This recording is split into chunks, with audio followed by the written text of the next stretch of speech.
These two stories have already been done. Talking Money, set 2024. God sees the truth, but waits, set 2023. Note, a well-written essay has the following. Introduction. The first paragraph or line, 2 marks.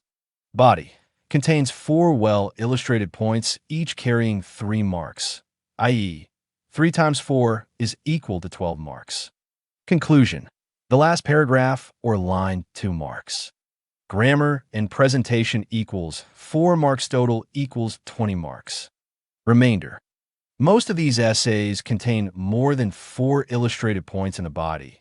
It's for your own advantage as you prepare. In exams, we need only 4 illustrated points in the body. Today's essay. There is need to audit both private and public institutions to protect the economy from crumbling. Examine the validity of this statement using illustrations from Kevin Baldiozinga's Checkmate. 20 marks. If not checked, corruption will ruin the economies of the countries affected by it. This essay brings out some of the glaring, questionable deals that rock the economy based on Kevin Baldiozinga's story, Checkmate. Sukiya, the executive corporate secretary, wants to deposit $30 million, which the teller wishes to query. Her $50,000 a month salary becomes $7 million in savings within 6 years. The salary rises tenfold, and her savings account is credited with $50,000, concealing her real income. She avoids the bank managers, for they might wonder and guess how she has accumulated more frequent and high deposits. She is bribed to cover graft. Mr. Randall makes 5 million check payments for fear of cleaning by offshore account hacker syndicate. The syndicate itself is an underhand cartel that loots private accounts of their money. They cause losses to the affected victims, companies, and institutions. The banks and government should nab the cartel's underhand deals camouflaged in the check deposits and contracts.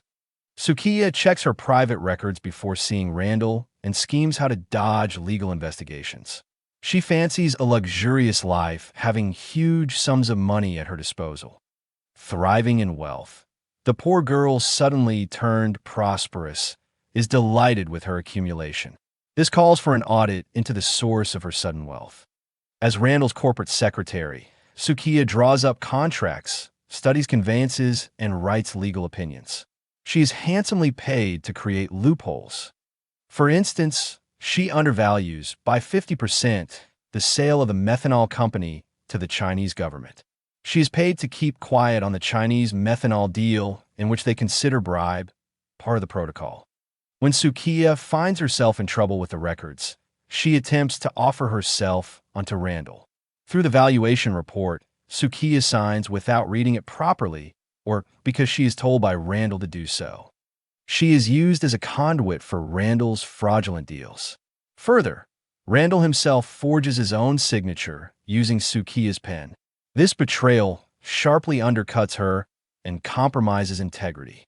Randall wins tenders and contracts by oiling the agents of the government and is also a major campaign contributor.